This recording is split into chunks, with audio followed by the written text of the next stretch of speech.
Wayne, one starting change, Alex Cuthbert in for Josh Adams. Can you just explain why? Yeah, probably the two we went with in the first test were the two fittest, and we've probably got the two fittest now for this test. Alex comes in, he's got a lot of height. We expect there to be some aerial battles going on, so we think he might just give us an edge in that area of the game. He's come back with his back and hamstrings. Are they been a problem that he's had? Well, he's certainly got the volume into him now, and we're really happy with him. Full of running, fresh, so expecting a big work rate from the back three. Josh Adams last week played. He had a lot of heavy strapping on his leg. How is he? Yeah, leg's fine. Leg's fine. He had strapping on other parts of his body as well. So, look, he got through the game, and he'll play some part off the bench this weekend.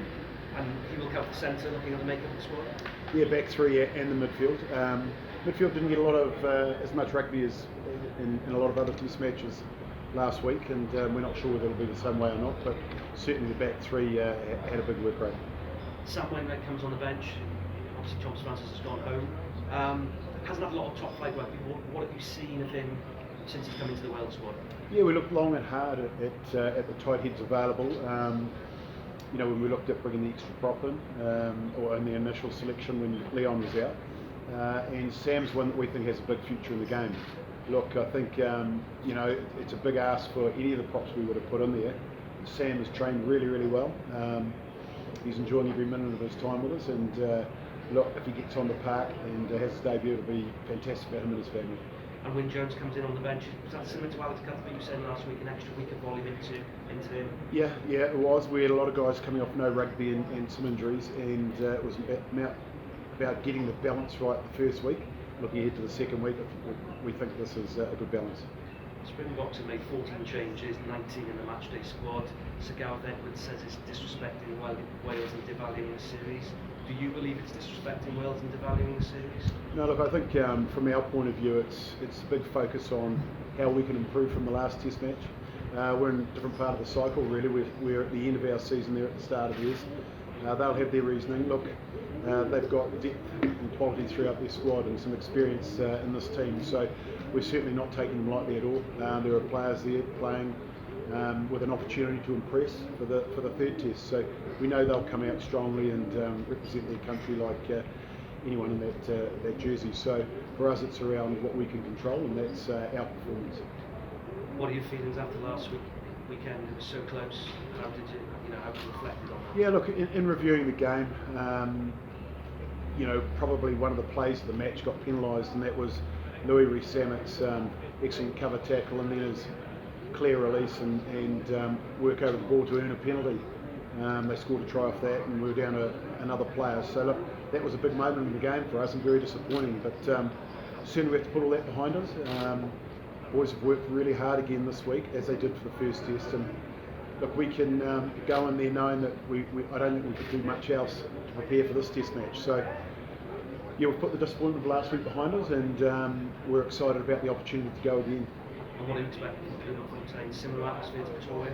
100%. Yeah, it's talking to some people. We've got an advanced crew that are up there now, and people are buzzing. They haven't had a test match there for a few years, so we expect it to be another great atmosphere and one which we're looking forward to. Players used to the altitude now? Yeah, look, coming over when we did, I think it's paid dividends. I think everyone's very much acclimatised and looking forward to just getting out there now. Thank you. We all know what Alex went through earlier in his career in Wales. Came back for you, scored a try against Fiji, probably player of the match in Twickenham. How have you found him working? He's been excellent. He talks openly and looks back at his career to date, and he knows he's a much better rugby player now with the experience he's had. And I think playing outside of Wales, he really enjoyed. And he's back now, and he's thriving being in the environment. How close was the call at hooker? Because I get the impression Dowie's a little bit of a caged animal on the bench. Yeah, look, he's doing a great job for us coming off the bench. The fine arts of the game and scrummaging, that sort of thing, I think Ryan at the moment has just got the nod. And look, it's great competition, and Sam Parry in the background is working very hard, putting as much pressure he can on those two. So that's what we want. We want that across all positions in the squad, and we're trying to build depth, and certainly hooker is one where there's a lot of competition. Just on Sam Wainwright, how As John Humphreys had to sit down with him a little bit more than other props perhaps, as he had information coming in about what he can expect? Sam's been, as you'd expect, like a young player coming in. He's like a sponge, he's just soaking up the information.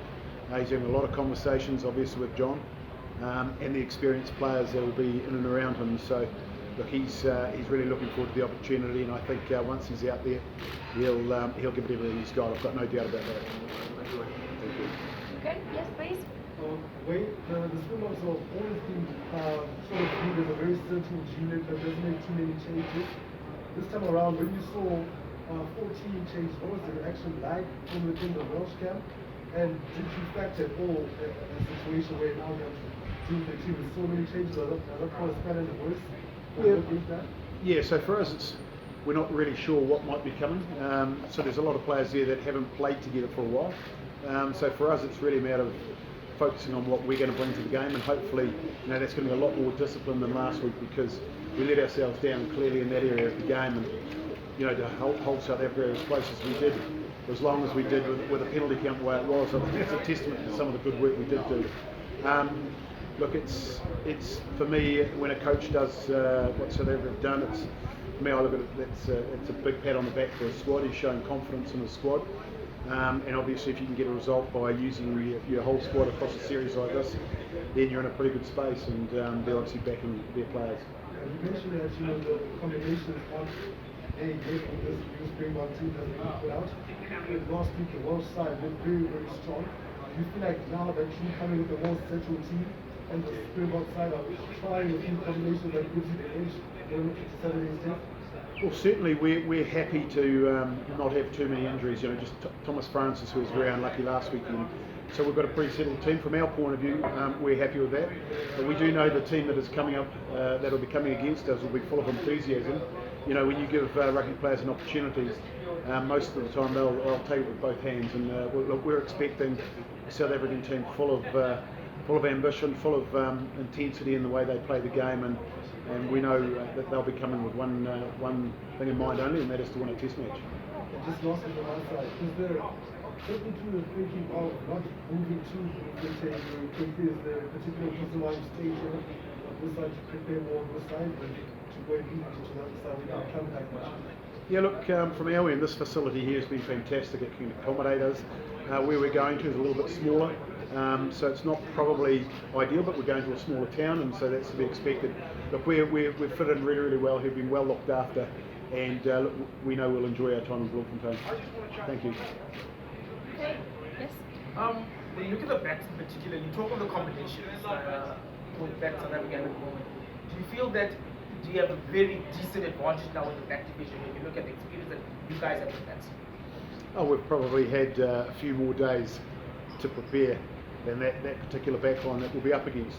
But you just got to look at the experience in the backline though, with Jesse Creel, Mr. Hazen. But they are very, very good players. They're very experienced players. The world-class number 10 drops back in there, so we expect them to settle in pretty early in this game, and we expect it to be another big arm wrestle, and hopefully, we can just front up and do our part. Okay. What do you make of Ntutu Komtunu? I know that he's been named in the bench, but and you talked at length about South Africa's team, but what do you make of the young prop who's been playing for the Sharks on the bench for the Springboks? Well, we haven't focused on too many individuals, to be quite honest. It's really about our performance, because if you look deeply into our performance, 18-3 up, it was a game that we felt we should have won. So we've really looked hard at our own performance and pulled that to bits, and then looked at what we need to bring this week to be successful. We can't really gauge the South African team because the team we're playing wasn't the 15 that we played last week. So for us, it's really been about getting our own house in order and making sure that we hit this. We can start as well as we can as we did last week, and that's certainly going to be our aim.